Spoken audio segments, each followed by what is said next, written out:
Hello friends, welcome to study time.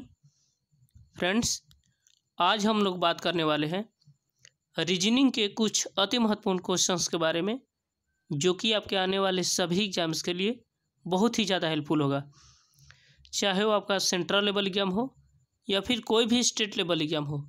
ठीक है, तो चलिए शुरू करते हैं और देखते हैं आज का हमारा पहला प्रश्न। हमारा पहला प्रश्न है कि ऊष्मा जो है जिस तरह से कैलोरी से संबंधित है, उसी तरह से ध्वनि जो है इनमें से किससे संबंधित होगा। यानी ये प्रश्नवाचक चिन्ह पर इनमें से क्या आएगा। ठीक है, तो देखिए, जिस तरह से ऊष्मा का मात्रक कैलोरी होता है, उसी तरह से ये ध्वनि का मात्रक हमारा डेसिबल होता है। ठीक है, यानी क्वेश्चन मार्क की जगह पर हमारा डेसिबल इसका राइट आंसर होगा। ठीक है, हमारा अगला क्वेश्चन है कि मस्तिष्क जो है जिस तरह से प्राकृतिक से संबंधित है, उसी तरह से यहाँ पर क्या आएगा जो कि कृत्रिम से संबंधित होगा। देखिए, सबसे पहले हम लोग ये समझते हैं कि प्राकृतिक और कृत्रिम क्या होता है। देखिए, जिस चीज़ को भगवान ने बनाया है उस चीज़ को हम लोग प्राकृतिक चीज़ कहते हैं, यानी प्राकृतिक कहते हैं, और जिस वस्तु को या जिस चीज़ को इंसान ने यानी मानव ने बनाया है उस चीज़ को हम लोग कृत्रिम कहते हैं। ठीक है, तो देखिए, मस्तिष्क जो होता है वो कोई मानव नहीं बल्कि भगवान ने बनाया है, तो इसीलिए वो एक प्राकृतिक चीज़ है। तो उसी तरह से यहाँ पर क्या आएगा जो कि वो कृत्रिम हो गया, यानी वो कौन सा इनमें से वस्तु आएगा जिसको भगवान ने बनाया है, सॉरी इंसान ने बनाया है, जिसे हम लोग कृत्रिम कहेंगे। ठीक है, तो देखिए, जो डेजर्ट होता है, रेगिस्तान होता है, उसे भगवान ने बनाया है। जो फॉरेस्ट होता है, जंगल होता है, जो वन होता है, उससे भी भगवान ने बनाया है। जो खनिज लवण होता है, वो मिनरल्स जो होता है, उससे भी भगवान ने ही बनाया है। लेकिन कंप्यूटर का आविष्कार मानव ने किया है, यानी इसका राइट आंसर कंप्यूटर होगा। यानी कंप्यूटर ही एक ऐसा चीज़ है जो कृत्रिम है, यानी जिसे भगवान ने बनाया है। ठीक है, तो इस क्वेश्चन का हमारा राइट आंसर होगा ऑप्शन नंबर सी, यानी कंप्यूटर। ठीक है, हमारा अगला क्वेश्चन है कि 64 जो है, सॉरी 16 जो है, वो जिस तरह से 64 से संबंधित है, उसी तरह से 49 जो है इनमें से किससे संबंधित होगा। ठीक है, यही बताना है। तो देखिए, ये जो हमारा 64 है, ये 16 को क्या करे कि 64 आ जाए। तो देखिए, 16 को यदि अपने मन से 4 से मल्टीप्लाई करा देंगे तो 16 चौका 64 आ गया। अब देखेंगे कि इसी मेथड से इसे मल्टीप्लाई कराने पर इनमें से कोई आंसर आ रहा है कि नहीं। तो क्या है, 49 है। 49 को यदि हम 4 से अपने मन से मल्टीप्लाई करा लेंगे तो 4 नवा 36 की 6 हासिल 3 और 4 चौक 16 और ये 3 19, यानी 196 जो है हमारा करेक्ट आंसर आ गया। यानी ऑप्शन जो है सी को फॉलो कर गया। इसका मतलब यही मेथड फॉलो होगा और इस तरह से इस क्वेश्चन का राइट आंसर होगा ऑप्शन नंबर सी। ठीक है, चलिए देखते हैं अगला प्रश्न। हमारा अगला प्रश्न है, देखिए, ये जो है इसका कोड दिया हुआ है, जैसे कि 987 इसका कोड है। किस चीज़ का कोड है, हैट इज ब्लैक। यहाँ पर होगा हैट, यहाँ पर इज, यहाँ पर ब्लैक। ठीक है, इसका कोड है। फिर क्या है, 876, यानी 876, ये किस चीज़ का कोड है। तो काइट इज ब्लैक। तो लिख लेते हैं काइट इज ब्लैक, ये कोड हो गया। तो बोल रहा है कि जो काइट है इसका कोड क्या है। तो देखिए, इस तरह के क्वेश्चन को सोल्व करने के लिए सबसे पहले हमें कुछ चीज़ों की जानकारी होनी चाहिए। जैसे देखिए यहाँ पर आप साफ साफ देखिए, यहाँ पर इन तीनों वर्ड में से तीनों संख्या में से और ये तीनों संख्या में से कोई ना कोई कॉमन मिलेगा आपको। तो देखिए ये कॉमन मिल रहा है, इसमें ये कॉमन मिल रहा है, ठीक है। ये 7 भी इसमें है और ये 7 भी इसमें है, यानी 8 भी कॉमन है, 7 भी कॉमन है। यहाँ भी 8 भी कॉमन है, 7 भी कॉमन है, ठीक है। अब देखिए जो इंग्लिश लिखा है, जो कोड लिखा है, इसमें से क्या कॉमन है। तो देखिए इज यहाँ भी लिखा हुआ है, इज यहाँ भी लिखा हुआ है, ठीक है। यहाँ देखिए ब्लैक यहाँ भी लिखा हुआ है और ब्लैक यहाँ भी लिखा हुआ है। इसका मतलब ये जो 8 और 7 कॉमन है, ये दोनों इन दोनों के लिए है, इज ब्लैक के लिए है। इज ब्लैक का कोड होगा 8 और 7, ठीक है। यानी कि 8 के लिए और 7 में से कोई ना कोई ईज के लिए होगा और कोई ना कोई ब्लैक के लिए होगा। इसी तरह से ये 8 और 7 में से कोई ना कोई ईज के लिए होगा और इन 8 और 7 में से कोई ना कोई ब्लैक के लिए होगा, ठीक है। तो इसका कोड तो मिल गया है। अब बच गया क्या, ये 9 बच गया और ये 6 बच गया। तो पूछा किस चीज़ का है, कीट के लिए। तो कीट कहाँ है, इस लाइन में है। इसका मतलब इस लाइन में क्या बचा है, हमारा 6 बचा है। इसका मतलब ये कीट का जो कोड होगा वो 6 ही होगा, क्योंकि इस लाइन में सिर्फ 6 बचा है।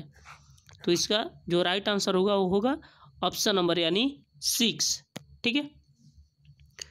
हमारा अगला क्वेश्चन है कि निम्न विकल्पों में से वह शब्द को चुनिए जो दिए गए विकल्प या दिए गए शब्द के अक्षरों का प्रयोग करके नहीं बनाया गया है। यानी इनमें चारों में से कोई ऐसा वर्ड चुनना है जो कि ये जो दिया हुआ है, ये जो वर्ड दिया हुआ है, इनमें से किसी भी कोई एक ऐसा मीनिंग होगा जो इनमें से कोई एक फॉलो नहीं कर रहा होगा, ठीक है। तो देखिए सबसे अच्छा चीज़ देखिए ये लास्ट वाला ऑप्शन को देखिए, इसमें 2 ठो टी है, एक यहाँ टी है, एक यहाँ टी है, लेकिन ये पूरे वर्ड में सिर्फ एक ही टी यहाँ पर है, बाकी दूसरा कोई टी नहीं है। इसका मतलब यहाँ पर 2 ठो टी लगा है, 2 ठो टी से मिलके बना है। इसका मतलब ये नहीं बनाया जाएगा।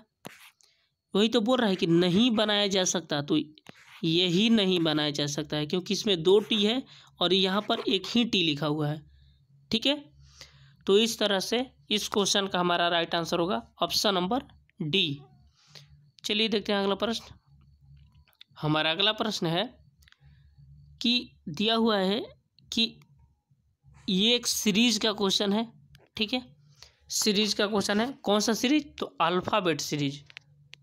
देखिए इसको कैसे सोल्व करेंगे, देखिए ध्यान से देखिए।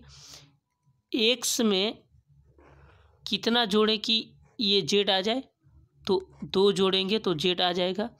ये भी में कितना जोड़े कि ये एक्स आ जाए, तो इसमें भी 2 जोड़ेंगे तो एक्स आ जाएगा। इसका मतलब यहाँ जो आएगा, यहाँ जो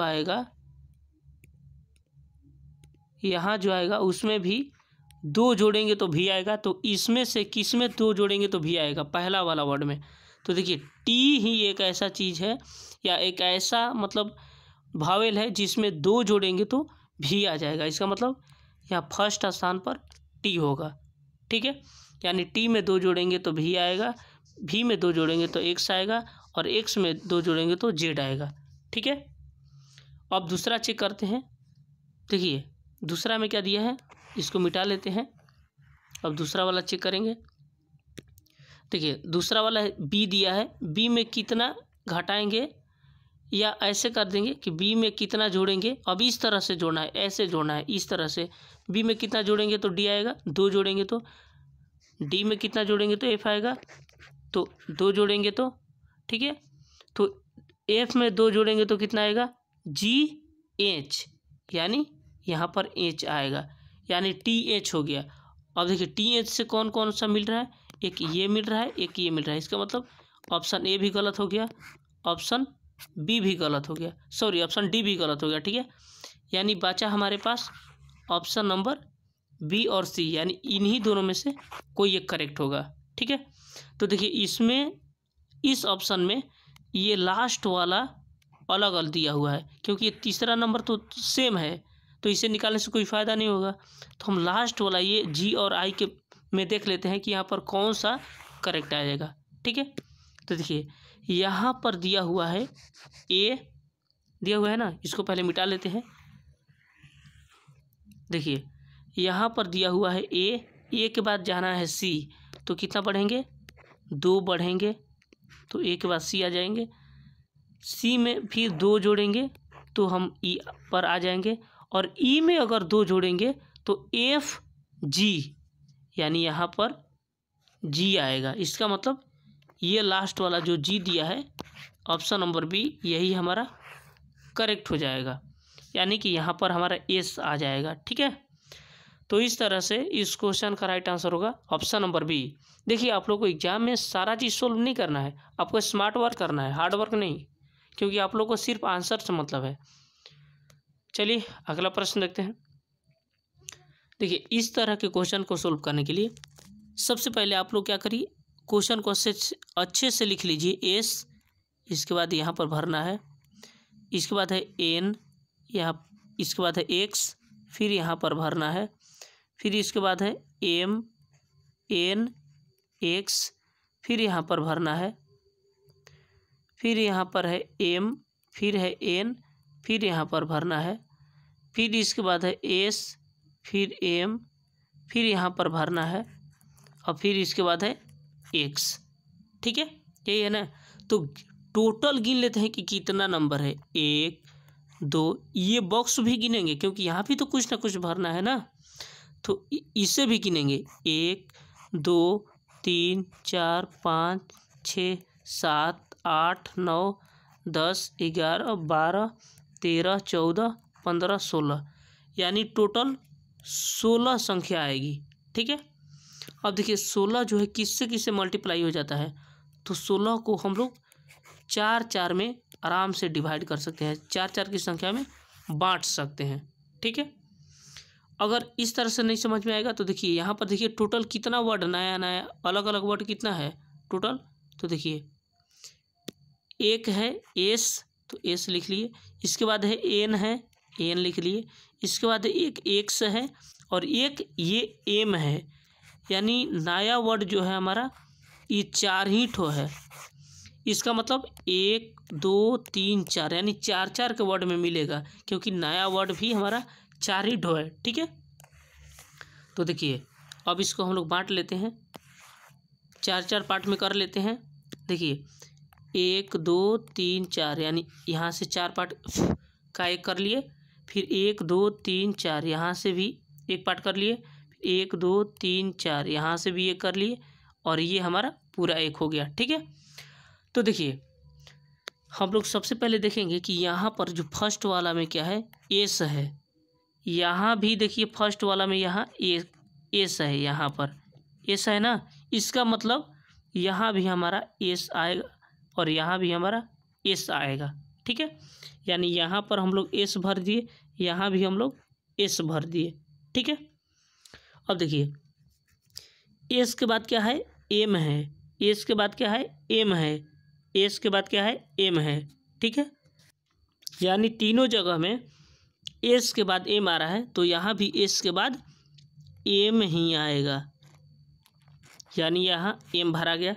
ठीक है, अब क्या बन गया, S M N X, S M N X, S M N, यहाँ एक्स आ जाएगा, एक्स, और यहाँ भी एस एम, यहाँ एन, और ये एक्स हो गया। यानी कि यहाँ पर क्या भरे, यहाँ पर हम लोग एक्स भर दिए और यहाँ पर एन भर दिए, तो मिला ये एम, ये एस, ये फिर ये वाला एस, फिर ये एक्स, और ये एन, यानी क्या आ जाएगा, M S S X N, जो कि हमारा ऑप्शन नंबर ए में दिया हुआ है, M S S X N. ठीक है, आई होप कि आप लोगों को इतना बात समझ में आ गया होगा। चलिए अगला क्वेश्चन देखते हैं। हमारा अगला प्रश्न है, बोल रहा है कि मैं जो है 12 किलोमीटर उत्तर की ओर चलता हूँ। ये देखिए डायरेक्शन का क्वेश्चन है, तो पहले हम लोग डायग्राम बना लेते हैं। ठीक है, ये होता है हमारा ईस्ट, ये होता है वेस्ट, ये होता है साउथ और ये होता है नॉर्थ। अब ये कैसे होता है, मैंने इसको अच्छा से डायरेक्शन का पार्ट 1 में समझा दिया है, जो हमारा चैनल है इसके प्लेलिस्ट में आपको मिल जाएगा। आप जा कर के इसको अच्छा से देख लीजिएगा, आपको अच्छा से समझ में आ जाएगा। फिलहाल हम लोग इसे सोल्व करते हैं। बोला है कि मैं 12 किलोमीटर उत्तर में, देखिए 12 किलोमीटर उत्तर की ओर चलता है। मान लीजिए यहाँ से यहाँ तक आ गया 12 किलोमीटर, ठीक है, उत्तर की ओर चलता है। फिर जो है 10 किलोमीटर पूरब की ओर चलता है। तो अब यहाँ से पूरब किधर आएगा, इधर आएगा, इधर, और 10 किलोमीटर, तो 10 लिख लिए, ठीक है, की ओर चलता है। इसके बाद और फिर 12 किलोमीटर दक्षिण की ओर चलता हूँ। अब यहाँ से 12 किलोमीटर दक्षिण कहाँ आएगा, देखिए जब ये हमारा 12 हो गया तो ये भी हमारा 12 होगा, यानी ये पूरा हमारा 12 हो गया, ठीक है, दक्षिण की ओर 12 चल दिया। बोल रहा है कि मैं प्रारंभिक स्थल से कितनी दूर हूँ। तो देखिए प्रारंभिक स्थल कहाँ से चलना स्टार्ट किया था, यहाँ से चलना स्टार्ट किया था, और पहुँच कहाँ गया, यहाँ पर पहुँच गया, यहाँ पर। तो कितना दूरी पर चल गया, तो जब ये हमारा 10 है तो ये भी हमारा 10 होगा, ठीक है, क्योंकि ये दूरी के बराबर ही ना ये दूरी है, तो 10 किलोमीटर चल गया। इसका मतलब ये 10 किलोमीटर हमारा करेक्ट आंसर होगा, ठीक है। आई होप कि आप लोगों को ये क्वेश्चन अच्छा से समझ में आ गया होगा। देखिए कोई भी क्वेश्चन को आप पहले एक बार घर में प्रैक्टिस करिए, इसके बाद ही इसको देखिए, ठीक है। देखिए हमारा अगला क्वेश्चन है, बोल रहा है कि ये मिरर लगा हुआ है, ठीक है, ये मिरर है, ठीक है, मिरर है। तो बोल रहा है कि जब ये तो जो हमारा चूहा दिख रहा है, इसको अगर हम मिरर में यानी दर्पण में यानी आईना में देखेंगे तो इसमें से किस तरह का उसका शेप नज़र आएगा देखने पर, ठीक है।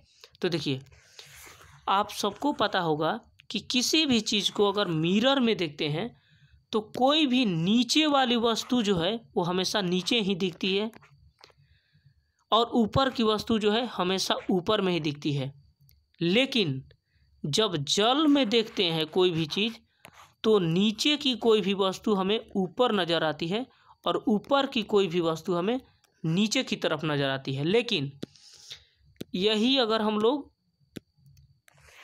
दर्पण में देखेंगे तो बाएं का दाएं में दिखेगा और दाएं का बाएं में, लेकिन ऊपर का नीचे नहीं दिखेगा। वो ऊपर वाला ऊपर में ही दिखेगा, नीचे वाला नीचे में ही दिखेगा, लेकिन वो बाएं वाला दाएं में हो जाएगा और दाएं वाला बाएं में। यानी कि दर्पण में लेफ्ट वाला राइट में दिखेगा और राइट वाला लेफ्ट में दिखेगा। लेकिन वही अगर हम लोग जल में देखेंगे तो ये ऊपर वाला चीज़ हमें नीचे दिखेगा और ये नीचे वाला चीज़ हमें ऊपर की तरफ दिखेगा, ठीक है। तो यहाँ हमें दर्पण में देखना है, इसका मतलब यहाँ कोई भी नीचे की चीज़ ऊपर में नहीं दिखेगा। हाँ, लेफ्ट की चीज़ राइट में दिख सकता है और राइट की चीज़ लेफ्ट में दिख सकता है, लेकिन ऊपर का नीचे में नहीं दिखेगा। यानी ऊपर का चीज़ ऊपर में ही दिखेगा और नीचे का चीज़ नीचे में ही दिखेगा, लेकिन लेफ्ट वाला राइट में दिखेगा और राइट वाला लेफ्ट में। यही होता है मिरर वाला, ठीक है। तो देखिए सबसे पहले हम ऐसा चीज़ चुनते हैं जो इनमें से यूनिक हो। यानी हम अभी बताएं कि आप लोग को एग्जाम में स्मार्ट वर्क करना है तो आप ऐसा चीज़ चुनिए जो इनमें से यूनिक होता है। देखिए ये चूहा का जो पूँछ है, देखिए ये इस तरफ से है, इस तरफ से है ना। तो जब मिरर में देखेंगे तो ऐसा थोड़ी है कि ये ऊपर में आ जाएगा, रहेगा तो नीचे में ही ना। तो ये तो ऐसे कट गया क्योंकि ऊपर में दिया हुआ है, ये बचा। अब ये देखिए मिरर में देखेंगे तो लेफ्ट वाला चीज़ जो है हमेशा राइट में दिखता है। यानी कि अगर ये इसमें अगर ऐसे ऐसे मुड़ा हुआ है तो मिरर में देखेंगे तो हमारा ऐसे ऐसे मुड़ेगा, ठीक है। तो देखिए यहाँ भी अगर ऐसे मुड़ा हुआ है तो यहाँ भी देखिए ऐसे मुड़ा हुआ है, इसका मतलब ये तो नहीं होगा। अब देखिए यहाँ भी देखिए ऐसे ऐसे ही मुड़ा है और यहाँ क्वेश्चन में भी ऐसे ऐसे मुड़ा है, इसका मतलब ये भी हमारा नहीं होगा। तो बचा क्या, ये ऑप्शन नंबर डी बच गया, यानी यही हमारा करेक्ट आंसर होगा। ठीक है, यानी कि अगर क्वेश्चन में इसका पूछ ऐसे ऐसे है तो आंसर में ऐसे ऐसे होगा, क्योंकि मिरर में देखने पर कोई भी चीज़ लेफ्ट वाला राइट में दिखता है और राइट वाला लेफ्ट में दिखता है। ठीक है, तो आई होप कि आप लोग को ये क्वेश्चन समझ में आ गया है। इसका राइट आंसर होगा ऑप्शन नंबर डी। ठीक है, चलिए अगला प्रश्न देखते हैं। हमारा अगला प्रश्न है कि बोल रहा है कि कौन सी आकृति धर्म, मस्जिद और मंदिर के बीच में संबंध का सर्वाधिक सही ढंग से दर्शाती है। यानी ये वेन डायग्राम का क्वेश्चन है और इसे देखिए किस तरह संबंध देते हैं। देखिए, कोई भी वेन डायग्राम का क्वेश्चन बनाने के लिए सबसे पहले हमें इन तीनों के बीच में संबंध को जानना है कि इन तीनों के बीच में रिलेशन क्या है। तो देखिए, आपको पता होगा कि जो मस्जिद होता है वो मुसलमान के लिए होता है और जो मंदिर होता है वो हिंदू के लिए होता है। यानी कि मस्जिद हमारा अलग हो गया, मंदिर हमारा अलग हो गया। ठीक है, लेकिन ये दोनों मंदिर मस्जिद जो है यहाँ पर हमेशा धर्म की ही चर्चा होती है, यानी धर्म से रिलेटेड है। इसका मतलब ये बड़ा वाला धर्म हो गया और धर्म के अंदर में ही हमारा मस्जिद भी आएगा और मंदिर भी आएगा। हाँ, मस्जिद और मंदिर दोनों एक में नहीं होगा, क्योंकि मस्जिद अलग होता है और मंदिर भी अलग होता है, लेकिन दोनों जो है धर्म के अंतर्गत ही आते हैं। यानी या तो आप मस्जिद में जाइए या मंदिर में जाइए, दोनों तरफ धर्म की ही बातें होगी। ठीक है, तो इस तरह का डायग्राम हमें बनाने के लिए मिलेगा। तो इसका जो ये डायग्राम बनाने का, तो देखिए ऐसा डायग्राम कहाँ पर दिख रहा है, तो ऑप्शन नंबर सी में दिख रहा है। ठीक है, तो इस क्वेश्चन का राइट आंसर होगा ऑप्शन नंबर सी। ठीक है, चलिए अगला प्रश्न देखते हैं। हमारा अगला प्रश्न है, बोल रहा है कि यदि लेक को 396 लिखा जाता है तो बैक को क्या लिखा जाएगा। देखिए, लेक लिख लेते हैं LACK। अब बताइए कि एल जो है कितना नंबर पे आता है, तो 12 नंबर पे आता है। एक ए जो आता है 1 नंबर पर आता है, सी जो आता है वो 3 नंबर पे आता है और एक के जो है वो 11 नंबर पर आता है। तो इन सबको क्या करें, या लेक को क्या करें कि 396 आ जाए। तो देखिए, इन सबको मल्टीप्लाई करा लेते हैं, इसका प्लेस वैल्यू लिख करके, यानी कौन कितने नंबर पर आता है सब लिख के मल्टीप्लाई करा लेंगे। तो देखिए 12 तिया 36, यहाँ तक तो 36 आ गया और 36 में अब 11 से मल्टीप्लाई करेंगे तो 11 छक 66 की 6 हासिल 6, 11 तिया 33 और 6 39, यानी 396 आ गया, यानी मल्टीप्लाई कराए तो इसी तरह से देखते हैं कि ये हमारा फॉलो कर रहा है कि नहीं। तो क्या लिखा है BACK, तो बी जो है वो दूसरे नंबर पर आता है, ए जो है एक पहले नंबर पर आता है, सी जो है तीसरे नंबर पर आता है और के जो है वो 11वें नंबर पर आता है। इन सबको मल्टीप्लाई कर देंगे। तो देखिए मल्टीप्लाई करेंगे तो कितना आएगा, देखिए 2 के पढ़ा एक बार पढ़ेंगे तो 2 तियाई 6 और 11 छक 66, यानी 66 आएगा। अब देखिए हमारा ऑप्शन नंबर ए में 66 दिया हुआ है, इसका मतलब हमारा यही मेथड फॉलो करेगा और इस तरह से इस क्वेश्चन का हमारा राइट आंसर होगा ऑप्शन नंबर ए, यानी 66। ठीक है, चलिए अगला प्रश्न देखते हैं। ये क्वेश्चन जो है वो भी डायरेक्शन का क्वेश्चन है। तो सबसे पहले हम लोग डायरेक्शन बना लेते हैं। हम डायरेक्शन बना लिए। ठीक है, बोल रहा है कि देखिए क्या बोल रहा है, कोई व्यक्ति है, ठीक है, यहाँ से एक सेकंड, देखिए बोल रहा है कि एक बस बिंदु ए से चलकर, अब देखिए कोई भी चीज़ चलना यहाँ से स्टार्ट करता है। ठीक है, तो यहीं से जो है ए जो है चल करके 20 किलोमीटर दक्षिण की ओर जाता है, यानी मान लीजिए यहाँ तक आ गया 20 किलोमीटर दक्षिण में। ठीक है, अब बोल रहा है कि फिर वो अपने दाएं घूमा। अब दाएं किधर घूमेगा, तो देखिए दाएं घूमने का मतलब होता है कि घड़ी के सुई की दिशा में, यानी सुई जो है जिस तरह से घूमता है उसी दिशा को हम लोग दाएं घूम बोलते हैं, यानी क्लॉकवाइज। क्लॉकवाइज। तो देखिए मान लीजिए यहाँ पर कोई सुई है तो फिर किधर घूमेगी, तो फिर वो इस डायरेक्शन में घूमेगी, क्योंकि कोई भी सुई यहाँ पर आने के बाद सीधा इसी डायरेक्शन में घूमती है, ना कि हमें इधर घूमती है, नहीं घूमती है ना, हमेशा इसी डायरेक्शन में घूमती है, तो इसी डायरेक्शन में घूमेगी। तो देखिए चलिए इसको मिटा लेते हैं, ठीक है। अब इस डायरेक्शन में घूमेगी, अब दाएं घूम करके 25 किलोमीटर चलता है, यानी फिर वो दाएं घूमा तो दाएं इधर घूमेगा और 25 किलोमीटर, तो मान लीजिए यहाँ आ गया 25 किलोमीटर, ठीक है। ये हो गया ईस्ट, ये हो गया वेस्ट, ये हो गया साउथ और ये हो गया नॉर्थ, ठीक है। 25 किलोमीटर चला, फिर वह दाएं घूमा। अब मान लीजिए कोई भी घड़ी की सुई यहाँ आने के बाद किधर घूमेगी, अब फिर इधर घूमेगी ना कि ऊपर जाएगी, ऊपर थोड़ी जाएगी, वो तो एंटी क्लॉकवाइज हो गया, इन घड़ी की विपरीत दिशा हो गया। यहाँ कोई भी सुई यहाँ आने के बाद वो तो फिर इधर साइड में जाएगी, यानी वेस्ट की तरफ जाएगी। तो फिर क्या हुआ कि फिर दाएं घूम करके 20 किलोमीटर चला। तो देखिए जब ये हमारा पूरा 20 है तो ये भी हमारा 20 होगा पूरा, तो ये नीचे की तरफ आ गया, 20 किलोमीटर दाएं हो गया, 20 किलोमीटर दाएं। इसके बाद वह पूरब दिशा में 5 किलोमीटर चलता, पूरब दिशा में यहाँ पर है, यहाँ पर, और फिर पूरब दिशा में घूमता। पूरब तो इस डायरेक्शन में, यहाँ पर पूरब है ना, तो इस डायरेक्शन में जाएगा, यानी यहाँ पर आएगा। मान लीजिए 5 किलोमीटर यहाँ पर आ गया और 5 किलोमीटर चल करके वो बी तक पहुँच जाती है, ठीक है।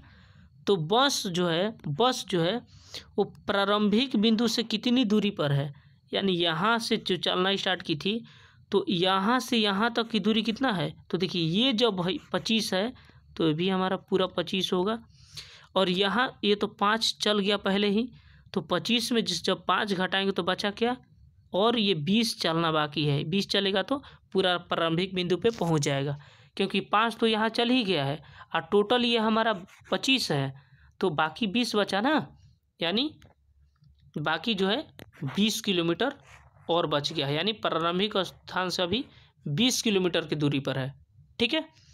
तो इस क्वेश्चन का राइट आंसर होगा ऑप्शन नंबर बी, यानी 20 किलोमीटर। चलिए अगला प्रश्न देखते हैं। तो आज का क्वेश्चन जो है हमारा यहीं पे समाप्त होता है। तब तक के लिए अच्छे से पढ़ाई करिए, मिलते हैं नेक्स्ट वीडियो में, तब तक के लिए जय हिंद।